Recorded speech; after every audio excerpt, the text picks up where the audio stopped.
Pourquoi vous êtes dans cette manifestation aujourd'hui?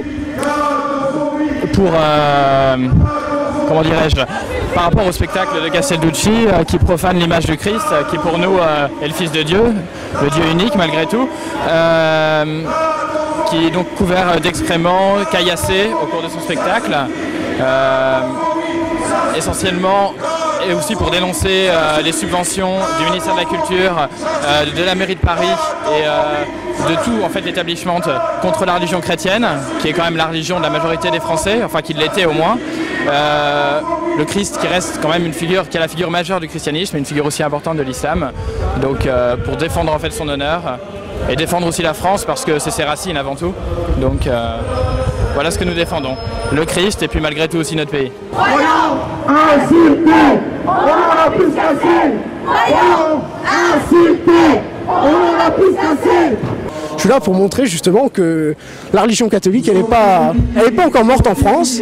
On est des milliers, voilà, justement, pour dire qu'on n'est pas d'accord avec ce spectacle et que c'est pas normal qu'une seule personne se sente le droit et qu'il y ait des bobos qui se sentent, qui acceptent de s'attaquer à Dieu, voilà, comme ça, sous prétexte justement sous prétexte d'une pseudo-liberté artistique. Christ insulté, chrétien indigné.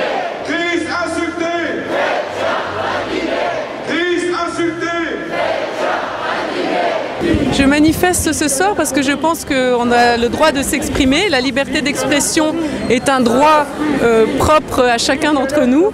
Et que si des personnes ont le droit de cracher sur le Christ, de faire comme a fait ce réalisateur italien à travers son œuvre, des insultes claires et anti-chrétiennes, eh bien on a le droit de se lever contre ces insultes qu'il fait contre notre Seigneur. Le rôle pervers du journal Le Monde.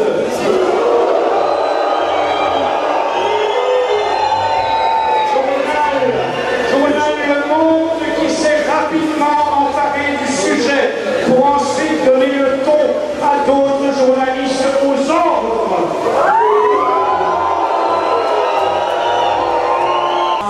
C'est vrai que d'un côté, les médias ont tendance à vraiment casser l'Église, c'est-à-dire à nous traiter d'intégristes, mais c'est faux. C'est faux, nous ne sommes pas des intégristes, c'est juste que nous avons notre propre foi, nous sommes catholiques, nous sommes fiers de l'être, et c'est pour ça que nous sommes intégristes. Regardez, on a tout à fait l'air d'intégristes. Mais je crois que les véritables intégristes sont ceux qui empêchent la liberté d'expression et qui empêchent les gens de vivre leur foi. Ceux-là sont les véritables intégristes, et ce sont toujours ceux qui le disent qu'ils le sont. Franchement, même les médias dits chrétiens, pas franchement. Ils ont absolument horreur de l'affrontement, c'est la culture du consensus.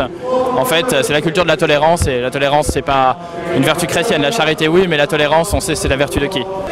Ma sœur disait simplement chapelet, elle priait devant le théâtre, elle s'est fait embarquer, interpeller. Je trouve ça scandaleux, parce qu'elle faisait rien, elle ne criait pas, elle ne faisait de violence à personne.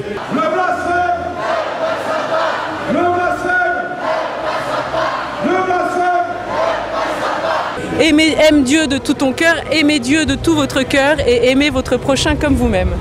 Donc je pense que si déjà on met à l'œuvre ces deux premiers commandements, eh bien ce serait déjà, on remettrait Dieu au cœur de notre cœur et tout irait beaucoup mieux. S'attaquer à une personne, ne serait-ce qu'en tant qu'homme, comme il le fait, c'est pas normal. Après, s'attaquer en plus à une religion, voir qu'il y a tous ces gens qui sont, si vous voulez, qui sont révoltés, si vous voulez, qui souffrent de voir que leur Dieu, oui, tout simplement, est attaqué comme ça. Je trouve qu'on devrait avoir un minimum de remords, que ça peut pas être fait et que la liberté d'expression a des limites.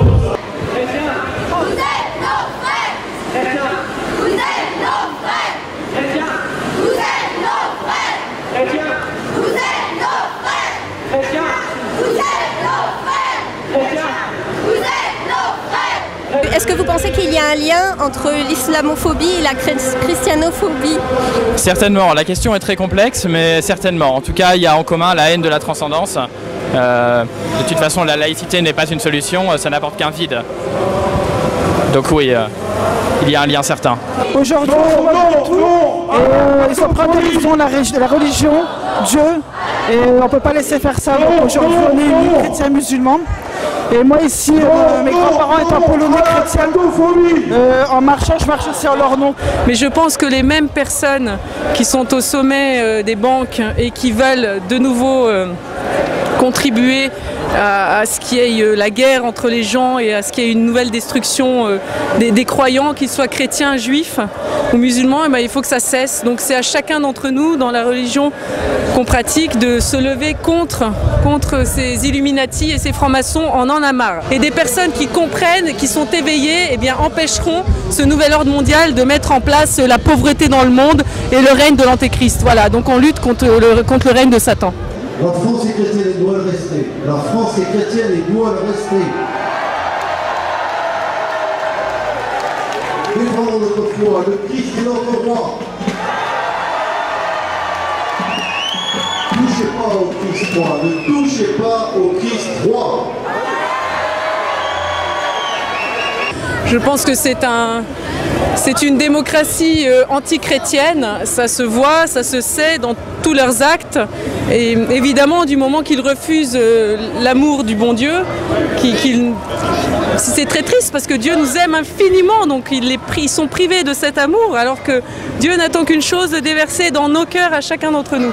Donc on aurait un pays beaucoup plus heureux, avec des hommes beaucoup plus heureux, si on acceptait de vivre la foi, de se mettre à genoux devant ce Dieu créateur qui nous demande qu'une seule chose, c'est de l'adorer en tout premier lieu, d'adorer Dieu, notre créateur, et de vivre en paix les uns avec les autres, et le respect avant tout.